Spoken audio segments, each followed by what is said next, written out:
everyone, it's Jack. Welcome to my channel V School for English Studies.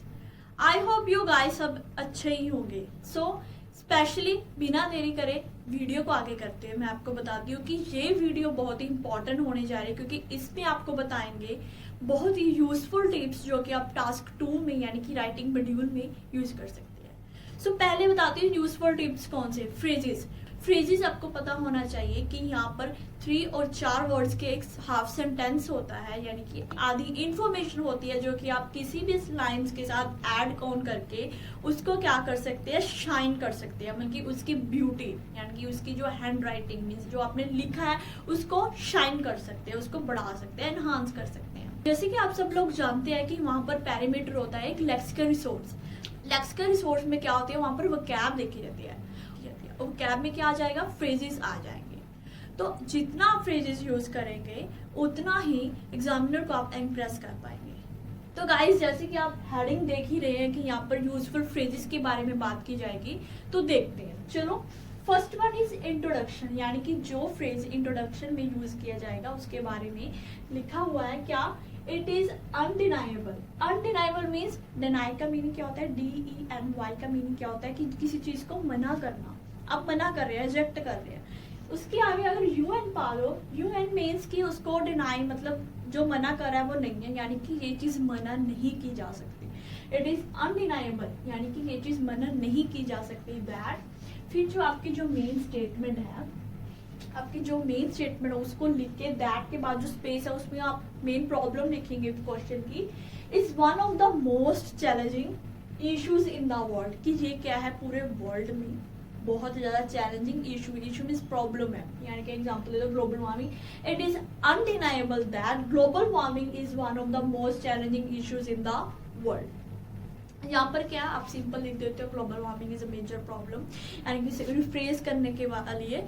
लेकिन अगर आप undeniable word use करते हैं, इरिफ्यूटेबल यूज वर्ड करते हैं तो उससे क्या होता है, वो फ्रेज काउंट होता है.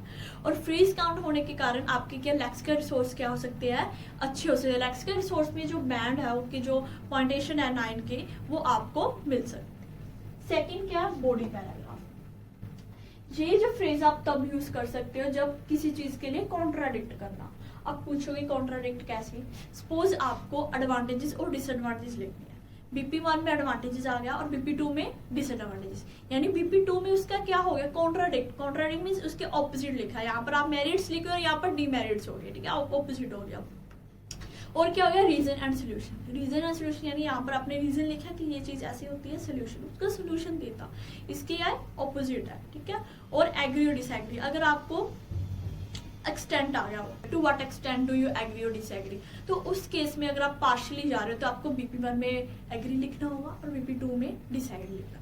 यानी कि opposite side agree, BP1 BP2 disagree. तो वहां पर जो कॉन्ट्राडिक्शन होगी तो उसमें आप ये फ्रेज यूज कर सकते हो. However, it should not be forgotten. It should not be forgotten means इसको भुलाया नहीं जा सकता. अब देखो एडवांटेज और डिसएडवांटेज की बात करें. आपने अच्छी बातें बता दी BP1 में तो BP2 भी आपने स्टार्ट करना है कि स्टार्टिंग पॉइंट में लिख सकते हैं. हालांकि इसके कुछ नेगेटिव पॉइंट्स भी है, हालांकि इसको भी भुलाया नहीं जा सकता. जैसे however की जगह आप कोई भी कॉन्ट्राडिक्टिंग कनेक्टर यूज कर सकते हैं जैसे whereas, while, whilst.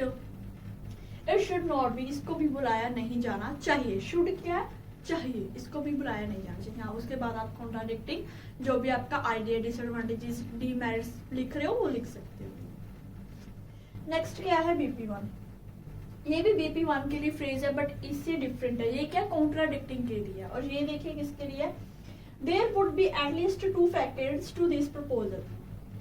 इसका मीनिंग क्या है कि इस प्रपोजल में जो भी आपकी स्टेटमेंट है उस स्टेटमेंट के 2 पहलू हैं. यहाँ पर फैक्टर्स वर्ड यूज किया है. फैक्टर मीन्स 2 पहलू कि इसमें आपके एटलीस्ट में मिनिमम कम से कम इसके 2 पहलू हैं. यानी कि जब आपने पूरा एक साइड जाना हो, जैसे एग्री साइड जा रहे हो, BP1 में भी एग्री लिखना हो, BP2 में भी एग्री लिखना हो. एक साइड जा रहे हो, अगर आप एडवांटेजेस लिख रहे हो BP1 में भी एडवांटेजेस, BP2 में भी एडवांटेजेस. यहाँ पर एक ही साइड जा रहे हो तो यहाँ लिख सकते हो. इसके कम से कम 2 पहलू हैं. एक पहलू आ जाएगा BP1 में और दूसरा पहलू आ जाएगा BP2 में. फोर्थ देखो spotting sentence. Spotting sentence means example. आप एग्जाम्पल में यूज कर सकते हो. जैसे there is ample evidence to suggest that, ample evidence to suggest, ये क्या है, फ्रेज है। एम्पल मीन्स बहुत सारे, एविडेंस मीन्स प्रूफ, यहाँ पर बहुत सारे प्रूफ है इस चीज को सजेस्ट करने के लिए जो भी आपने एक्सप्लेनेशन किया। हाँ, आप एक्सप्लेनेशन में भी लिख सकते हैं। जब आपने सपोज मेन आइडिया लिख लिया, मेन आइडिया में एक आप हिंट देते हो, ठीक है, आपको पूरा एलेबोरेशन जो है एक्सप्लेनेशन में करोगे, तो उसके लिए भी आप ये लाइन यूज कर सकते हैं, there is ample evidence to suggest that. यहाँ पर बहुत सारे प्रूफ हैं इस चीज को प्रूव करने के लिए, एलेबोरेट करने के लिए, ठीक है। ये आप पर डिपेंड करता है कि आप इसको एग्जाम्पल में लिखना चाहोगे या फिर एलेबोरेशन में लिखना चाहोगे। सेकेंड क्या है, कंक्लूजन।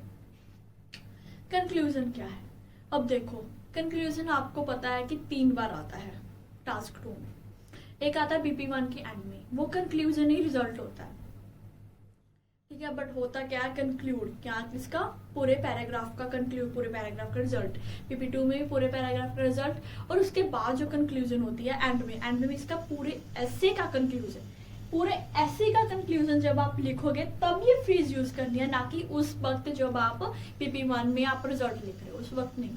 कंक्लूजन तब लिखोगे जब आप BP1 लिख लिया, BP2 लिख लिया, उसके बाद आप कंक्लूड कर रहे हो, तब ये फ्रेज यूज कर सकते हो।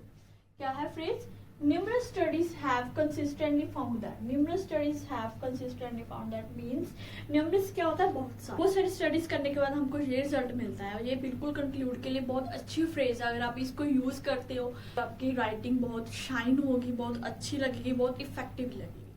आई होप आपको ये वीडियो अच्छी लगी हो, तो प्लीज चैनल को फॉलो करो, चैनल को लाइक करो, और हो सके एज मच एज पॉसिबल इसको सब्सक्राइब करो।